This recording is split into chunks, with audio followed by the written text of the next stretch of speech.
In this video, we are going to talk about a very sensitive topic among electronic musicians. They have been around for ages, praised by many, dreaded by as many musicians. They give the creative process a serious boost. However, many consider them as cheating in the industry. We're going to analyze their influence on the EDM industry, and I will share with you my personal point of view regarding them. Let's talk presets and samples. Greetings everyone, I hope you're doing well. I'm looking forward to reading your personal comments about this topics in the comment section below. Let's start talking presets and samples. I've personally known them for about 30 years now. I remember as a teenager discovering the power of synthesizers, digital synthesizers from the likes of Roland, Korg, Yamaha, using their own sampling PCM engine. And of course they were very evolved for that time. They were containing about 100 presets, playing most of them sample material, treated in different ways. That was an awesome period, and we had a few hundred of them on each synthesizer. I remember, for example, for Korg, it was the AI and AI2 synthesis engines on their M, T, and then O1 series. And then I remember on Roland, it was PCM simply, and AWM for Yamaha synthesizer. I remember that because I used the three of them over the years, and I know a little bit about their presets too. The presets of a synth such as the Korg M1 cannot be missed. It's in each and every single, let's say, Italo dance house track of the early 90s, with that piano. It's also the most preferred piano for the acid house thing in the UK, with the hardcore scene and everything. They were using that piano like crazy. I love that piano myself, to be honest. It was a golden age for samples and presets and everything, because everyone was using them instinctively, because you cannot edit your synthesizers the way you can do now. And that explains a lot of things, of course. Straightforward to the mid-90s, when the digital synthesizers were a lot easier to edit, but they also contained a lot more sample material and presets to begin with.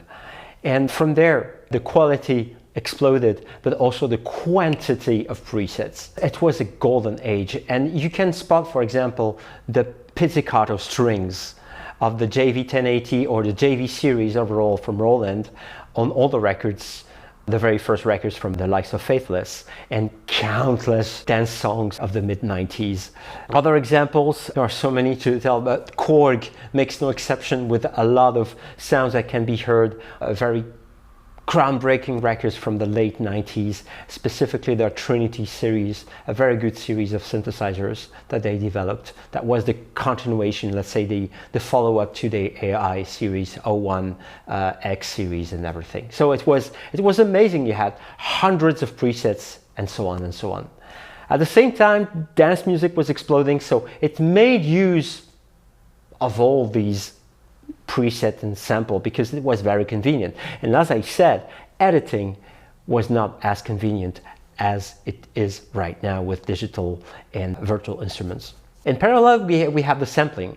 But back in the early samplers, such as the S1000 or the MPC60 by Akai, or other, the other samplers that on the market, like EMU samplers, well, it was completely different. Of course, it was really hard to edit, but actually sample makers were focusing on their own samples to begin with, and you didn't have a lot of storage on these devices, so not a lot of RAM, not a lot of storage, everything through floppy drives and everything. It was not very convenient. But time went by, and samplers became very important because they could store a lot more samples, and then the CD-ROM appeared in samplers, and some companies made a whole business out of these sample libraries. I just remember one of the very first big sample libraries for the Akai samplers by none other than Spectrasonics. We had the likes of Distorted Reality and Symphony of Voices. Thanks for that, because it was an amazing addition, an amazing contribution to the history of not only electronic music, but to everything, to music technology. So thanks for that. And yeah, well, Samplers had become major. They had this whole technology to store samples when you emptied the RAM and everything. And then came the digital age of virtual audio synthesizers, virtual plugins and everything. Emulations became better and everything. And now you can store literally billions of presets and samples on a single computer, whether it's a laptop or desktop. So you can imagine. Still, people heavily rely on presets. And I hear this thing all the time. Is it cheating? I see this as cheating. I see this as, not doing your job as a producer. There is a little part of male ego. This is not something I like that much, because as a producer, as a song maker, the only purpose you have in life is to make music. That's my conclusion of this video. I don't care whether it's a preset or a sample that everyone else uses. This is what I make out of it that matters. And I can just give you a few examples why we shouldn't care about that. First of all, samples and presets are here to be analyzed. So you can do the reverse engineering yourself. You can actually figure it out yourself and become a sample maker, a sound designer, just like myself. This is how I learn, by analyzing other presets, by analyzing samples. This is how I started making my own samples, recording stuff on the field, how I started my presets and my Omnisphere collections, if you know them. This is how it works. You have to do reverse engineering.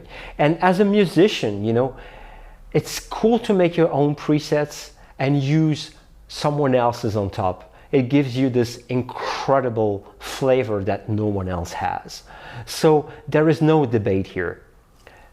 This is absolutely not cheating, and you should use presets and well-known samples all the time, because they are an integral part of our history in dance music, in electronic music, or in all the subcultures. It's very important for you to understand this concept. Presets, samples are part of our history, whether you like it or not. Thanks a lot for watching. See you in a future video. If you like this video, I really recommend you to subscribe and hit the bell button next to it. And if you have any different opinion or a question about this topic of today, please leave your comment in the section below. Thanks a lot, guys, and take care.